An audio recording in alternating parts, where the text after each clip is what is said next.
ایک بی حضور کی بارگاہ میں آئی، اس نے آ کے حضور کی خدمت عالی مرتبت میں عرض کی، حضور میں جب بھی آتی ہوں کرتا یہی پہنا ہوتا ہے آپ نے، یا رسول اللہ صلی اللہ علیہ وسلم، اور اس کو تو اتنے پیوند لگے ہیں کہ گنے نہیں جاتے، تو حضور اگر اجازت دے تو ایک کرتا نہ بنوا لوں آپ کے لیے؟ تو حضور نے فرمایا بنوا لے۔ وہ بی کرتا بنوا کے لائی، اس نے بڑی محبت سے بنایا۔ اس زمانے میں جو کوئی نقش و نگار ہوتے تھے اس نے سجائے اپنے انداز میں، اب اس نے پیار سے بنایا، محبت سے بنایا، یہ بھی باتیں صحیح ہیں۔ محبوب پاک کی بارگاہ میں لا کے تھال میں پیش کیا، حضور کی بارگاہ میں تھال میں۔ کچھ بندے زیادہ نیک ہو جاتے ہیں، سامنے والے کو پرہیزگاری کا مشورہ دیتے ہیں، کہتے کسی کو کوئی شے نہ لیا کرو، تو میں نے کہا اگر حضور لے لیں تو طلب کرنا منع ہے، لیکن قبول کرنا تو میرے مصطفیٰ کا طریقہ ہے۔ تو بھائی یہ ہمیں نہ اتنا ہی نیک بناؤ جتنا میرے رسول نے ہمیں بنایا ہے۔ دو قدم آگے بڑھ کے کچھ لوگ مشورے دیتے ہیں، یہ مشورہ درست نہیں۔ نبی پاک نے فرمایا تو کسی سے طلب نہ کر، لیکن اگر کوئی تیری طرف تحفہ بڑھائے تو اسے قبول کر، محبت میں اضافہ ہوگا۔ جب حضور قبول کرتے ہیں جو کائنات کو بانٹتے ہیں، تو پھر تو دوسرے پہ کیسے پابندی لگا سکتا ہے؟ میرے رسول کریم علیہ السلام کو اس نے پیش کیا، کہ حضور قبول کر لیں، حضور نے قبول کیا۔ اب حضور اس کا چہرہ دیکھنے لگے، مسکرا کے فرمایا تیرا دل کرتا ہوگا میں پہن کے بھی دکھاؤں؟ بے خبر ہو جو غلاموں سے وہ آقا کیا ہے، تیرا دل کر رہا ہوگا پہن کے دکھاؤں؟ تو کہا حضور دل یہی کرتا ہے، میں ٹھہر میں پہن کے آیا۔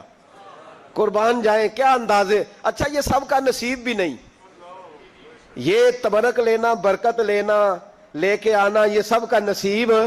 نبی کریم علیہ السلام نے کہا تو ٹھہر میں پہن کے آیا۔ حضور اندر تشریف لے گئے، تھوڑی دیر کے بعد پہن کے آئے۔ اس خاتون کو اتنی خوشی ہوئی کہ اس کی آنکھوں میں آنسو ہی آ گئے، کہنے لگی دیکھو میرا نصیب، میں بنا کے لائی ہوں، مصطفیٰ نے قبول فرمایا ہے۔ بڑی راضی ہوئی، چلی گئی۔ حضرت سہل بن سعد کہتے ہیں قریب ایک صحابی کھڑے تھے، اور شارحین نے لکھا ہے معمولی آدمی نہیں، حضرت عبد الرحمن ابن عوف تھے، صحابہ میں سب سے امیر آدمی۔ اللہ اکبر، ذرا لطف دیکھیے گا۔ کہتے ہیں وہ قریب کھڑے تھے، جب حضور نے پہنا نا تو تعریفیں کرنے لگے، کہنے لگے سونیا کمال ہی ہو گئی ہے، محبوب کیا بات ہے۔ حضور اس کے بنانے کی محبت کی بھی کیا ہی بات ہے، پر جو اللہ نے رنگ روپ آپ کو عطا فرمایا اس کی بھی کیا ہی بات ہے۔ یا رسول اللہ اتنا پیارا لگ رہا ہے، اتنا پیارا۔ جب کوئی زیادہ تعریف کری نا تو تعریف کرنے والوں کی بھی اپنی اپنی نیتیں ہوتی ہے نا، جب زیادہ ہی تعریف کی تو حضور نے فرمایا تجھے پسند آ گیا دے دوں؟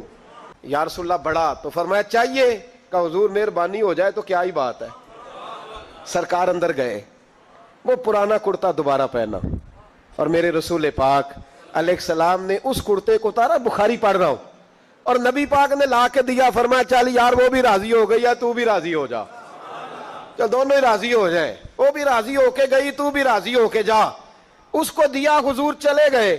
صحابہ بعد میں اس صحابی کے پیچھے کہنے لگے یار تو تگڑا بندہ ہے، تجھے ضرورت ہی نہیں تھی، اور حضور علیہ السلام نے بڑی مشکل سے قبول کیا۔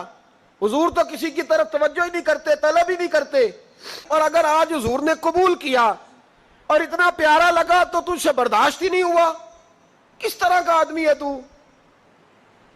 جب لوگ اس کے گرد اکٹھے ہوئے تو حضرت عبد الرحمن ابن عوف کی آنکھوں میں آنسو آ گئے، کہنے لگے میرے بھولے دوستو تمہیں غلطی لگ گئی، تمہارا کیا خیال ہے میں نے ولیمے پہ پہننے کے لیے لیا ہے؟ تمہارا کیا خیال ہے شادی کی دعوت میں پہنوں گا؟ تم کیا سمجھتے ہو عید والے دن پہنوں گا؟ اور گویا اپنی داڑھی کو پکڑ لیا، کہنے لگے دیکھو بال سفید ہو رہے ہیں، پھل پک رہا ہے، گناہگار بڑا ہوں، اگرچہ بدر میں بھی گیا ہوں، احد میں بھی تلوار اٹھائی ہے، مال بھی دیا ہے، ہر جگہ گیا ہوں، پر کسی عمل پر بھروسہ نہیں۔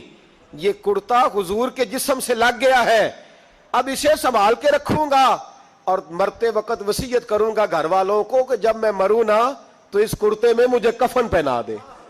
مجھے امید ہے جب حضور کا کرتا پہن کے قبر میں جاؤں گا تو رب کے فرشتے مجھ پر عذاب نہیں دیں گے، بلکہ بغیر حساب کتاب جنت عطا فرما دیں گے۔